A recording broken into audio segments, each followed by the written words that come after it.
स्वागत है आप सभी का हमारे YouTube चैनल पर। और आज फिर लेकर उपस्थित हैं आपके सामने इकोनॉमी के कुछ महत्वपूर्ण प्रश्नों का सेशन।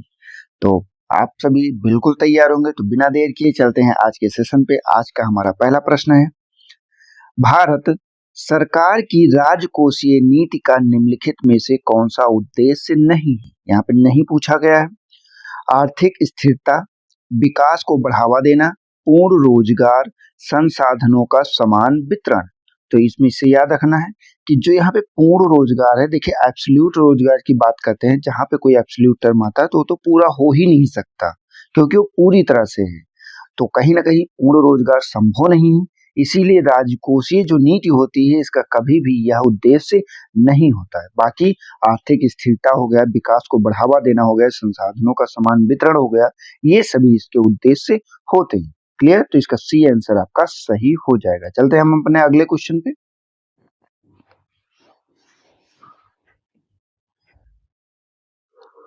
केंद्र सरकार के बजट में चालू खातों के व्यय की सबसे बड़ी मद कौन सी है?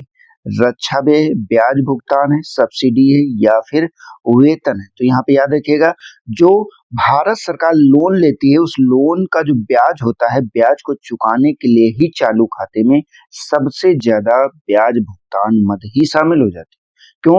क्योंकि जैसे इस बार 2026 का भी बजट आप देखेंगे तो इसमें ये कहा गया कि बेटा जो है 2030 तक का क्या करेंगे, हम अपने ऋण को, जो इस समय 54% जीडीपी के 54% तक का ऋण है, इसको हम खिसका के कितना लाने का प्रयास करेंगे?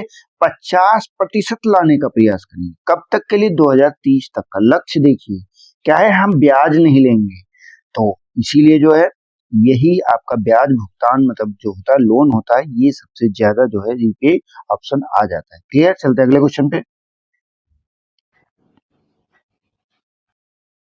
भारत में सकल घरेलू बचतों में का सर्वाधिक हिस्सा किसका होता है? वित्तीय परिसंपत्तियों का, भौतिक परिसंपत्तियों का, सरकारी बचत का या फिर विदेशी निवेश का? तो यहाँ पे जो भौतिक परिसंपत्तियां होती हैं, घरेलू बचतों में सबसे बड़ा हिस्सा इनका होता है। जैसे कि भवन हो गया, मशीनें हो गई, उपकरण हो गया, ये सब। इसमें जो निवेश होता है यही अक्सर जो है क्या करता है, पूंजी निर्माण में सहायक होता है। क्लियर? चलते हैं अगले क्वेश्चन पे।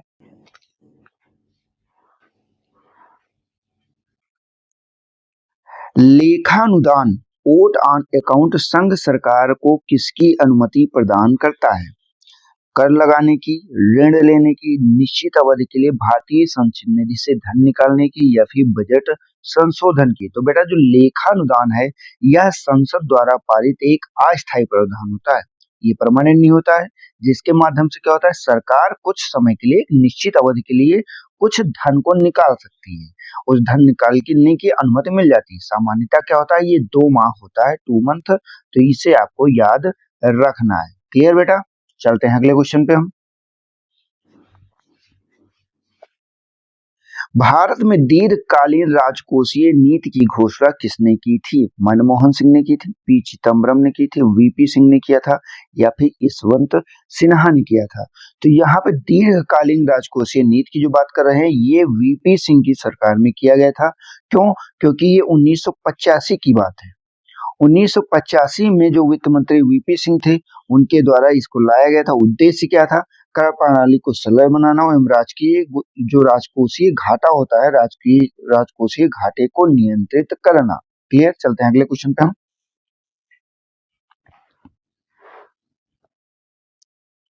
भारत में मुद्रास्फीति की दरें मुख्यतः किस पर आधारित होती हैं? उपभोक्ता मूल्य सूचकांक पे, थोक मूल्य सूचकांक पे, जीडीपी डिफ्लेटर पे या फिर उत्पादक मूल्य सूचकांक पर?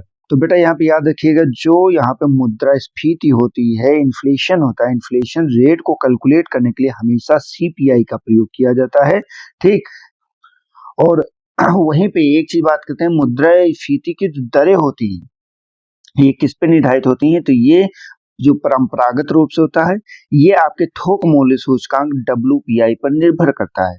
दोनों चीजें हैं। इन्फ्लेशन को जब हम कैलकुलेट करते हैं, मूल्यों को निर्धारित करने की बात करते हैं, तो वहां पे सीपीआई का, उपभोक्ता मूल्य सूचकांक का प्रयोग करता है। लेकिन जब यहाँ पे हम प्रयोग कर रहे हैं, दरें किस पर आधारित हैं, तो यहाँ पे हम WPI थोक मूल्य सूचकांक पर जो है आधारित हो जाते हैं, तो इसीलिए याद रखिएगा। और हाँ, इसमें अगर कभी आपसे पूछे तो ये मत काट दीजिएगा कि CPI नहीं होगा, क्योंकि CPI का भी प्रयोग वर्तमान में किया जा रहा है मुद्रास्फीति की दरें निकालने के लिए, लेकिन ये प्रश्न जब पूछा गया है उसमें आपका यही आंसर सही होता है। क्लियर, चलते हैं अगले क्वेश्चन पे हम। भारतीय आयकर अधिनियम की धारा 88 के अंतर्गत आयकर छूट समाप्त करने की सिफारिश किसने की थी? रंगराजन समिति ने, केलकर समिति ने, चल्लैया समिति ने या फिर नरसिम्हन समिति ने? तो बेटा यहाँ पे याद रखिएगा, जो केलकर समिति है इन्होंने कर प्रणाली को सरल और पारदर्शी बनाने के लिए धारा जो 88 के अंतर्गत जो कर छूट दी जाती है उसे समाप्त करने की अनुशंसा की थी। उद्देश्य इनका क्या था कि जो एक आधार बेस होता है, आधार बेस को बढ़ाना, ताकि हमें ज्यादा कर प्राप्त हो सके। क्लियर बेटा, चलते हैं अगले क्वेश्चन पे हम। निम्नलिखित में से कौन सा कर भारत सरकार द्वारा नहीं लगाया जाता है? आयकर, सीमा शुल्क, मार्ग कर जिसे टोल टैक्स कहते हैं, या फिर उत्पाद शुल्क? तो बेटा यहाँ पे याद रखिएगा, किसके द्वारा भारत सरकार द्वारा नहीं लगाया जाता है, तो ये जो मार्ग कर होता है, टोल टैक्स, ये नहीं लगाया जाता। क्यों? क्योंकि जो टोल टैक्स होता है ये प्राय राज्य सरकारों द्वारा, ये संबंधित जो प्राधिकरण होता है उसके द्वारा वसूला जाता है। अब संबंधित प्राधिकरण का क्या अर्थ हुआ? मतलब जिसने उस हाईवे का निर्माण किया है या उस मार्ग का निर्माण किया है, उस एजेंसी द्वारा लगाया जाता है, और तब तक के लिए लगाया जाता है जब तक उसमें इन्वेस्ट की गई पूरी राशि वसूल ना हो जाए। इसके बाद क्या है, इसके बाद टोल टैक्स को हटा दिया जाता है, इसके बाद वसूला नहीं जाता है। क्लियर, चलते अगले क्वेश्चन पे हम। मोड वेट किससे संबंधित है? आयकर से, मूल्यवर्धित कर वैट से, GST से या फिर सीमा कर से? तो यहाँ पे मोड वेट जो मॉडिफाइड वैल्यू एडेड टैक्स होता है, ये संबंधित होता है आपका मूल्यवर्धित कर, जिसे वैट के नाम से जानते हैं। ये मॉडिफाइड वैल्यू एडेड टैक्स होता है, ये कर प्रणाली थी जिसमें उत्पादन के विभिन्न चरणों पर चुकाए गए करों का समायोजन किया जाता था।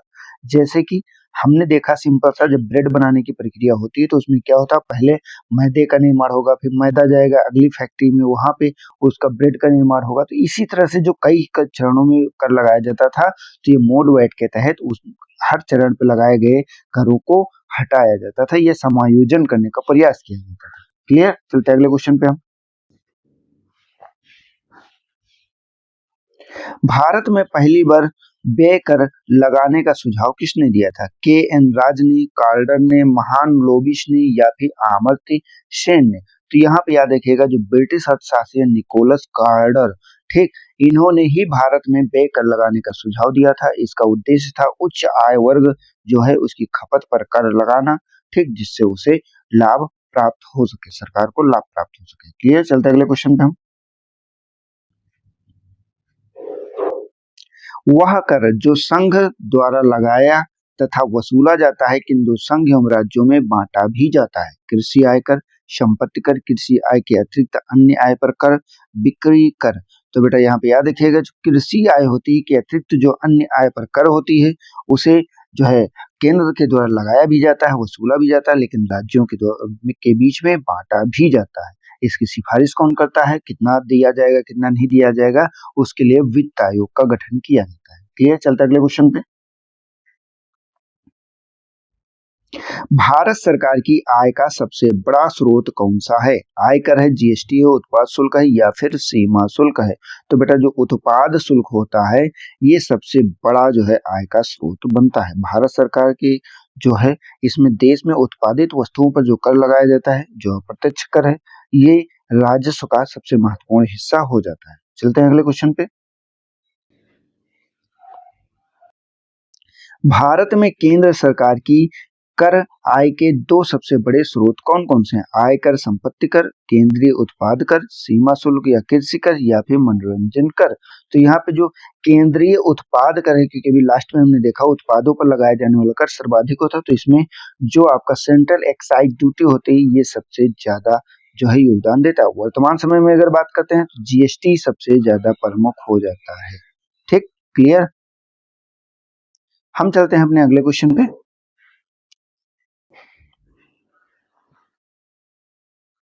निम्नलिखित में से कौन सा कर खरीदारों के लिए प्रत्यक्ष रूप से वस्तुओं के मूल्य की वृद्धि नहीं करता? बिक्री कर है, जीएसटी है, आयकर है या फिर उत्पाद कर है? तो बेटा जो आयकर होता है ये खरीदारों के लिए प्रत्यक्ष रूप से वस्तुओं के मूल्य में वृद्धि नहीं करता। क्यों? क्योंकि आयकर एक प्रत्यक्ष कर है जिसे व्यक्ति की अपनी आय पर सीधे तौर पर सरकार द्वारा लगाया जाता है। अगर आपकी इनकम 5 लाख है तो इस 5 लाख पे इस कर को लगाया जाता है, ना कि जो है आपकी अन्य चीजों पे लगाया जाता है। अगर आपकी आय 10 लाख हो जाती है तो इस 10 लाख पे लगाया जाएगा। उसमें इससे कोई लेना देना नहीं है कि वस्तु का प्राइस क्या है या खर्च क्या आप कर रहे हैं। इसमें अगर आपने सिर्फ कमाया है तो उस पे ही आपको कर देना रहेगा। चलते अगले क्वेश्चन पे। निम्नलिखित में से कौन सा अप्रत्यक्ष कर है? आयकर है, संपत्ति कर है, बिक्री कर है या फिर कॉर्पोरेट कर है? तो यहाँ पे जो बिक्री कर होता है ये बेटा एक तरह से अप्रत्यक्ष कर है जो वस्तुओं की बिक्री के ऊपर लगाया जाता है। अगर वस्तु की बिक्री नहीं होती है तो उसका जो है कर किसी भी प्रकार से नहीं लगाया जाएगा। इसका भार क्या है? ये भार जो मतलब ये वहन कौन करता है? तो ये उपभोक्ता ही वहन करता है। अगर ये कहें कि ये जो है उत्पादक वहन करेगा तो बिल्कुल नहीं बेटा, जो उस चीज को खरीदेगा वही उस कर को भी भरेगा। ये एक तरह से जीएसटी मान सकते हैं, जो है जीएसटी जिस व्यक्ति जो है जो वस्तु को खरीदता है उसे ही भरना रहता है। चलते अगले क्वेश्चन पे हम। निम्नलिखित में से कौन सा कर केंद्र सरकार द्वारा नहीं लगाया जाता है? आयकर, सीमा शुल्क, मनोरंजन कर या फिर उत्पाद शुल्क? तो बेटा इस प्रश्न का उत्तर आपको कमेंट बॉक्स में देना है। हम आपके कमेंट का इंतजार करेंगे। अब हम देख ले रहे हैं उस प्रश्न का उत्तर जो हम लोगों ने कल पूछा था। कल का हमारा प्रश्न था, भारत में धर्मनिरपेक्ष राज्य के रूप में कौन सा भाग वर्णित करता है?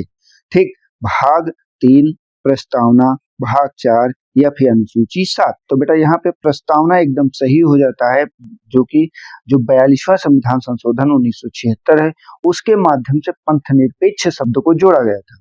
इससे क्या है, भारत को आधिकारिक रूप से धर्मनिरपेक्ष राज्य घोषित किया गया और इसका अर्थ ये हो जाता है कि भारत किसी भी विशेष धर्म का समर्थन नहीं करता है।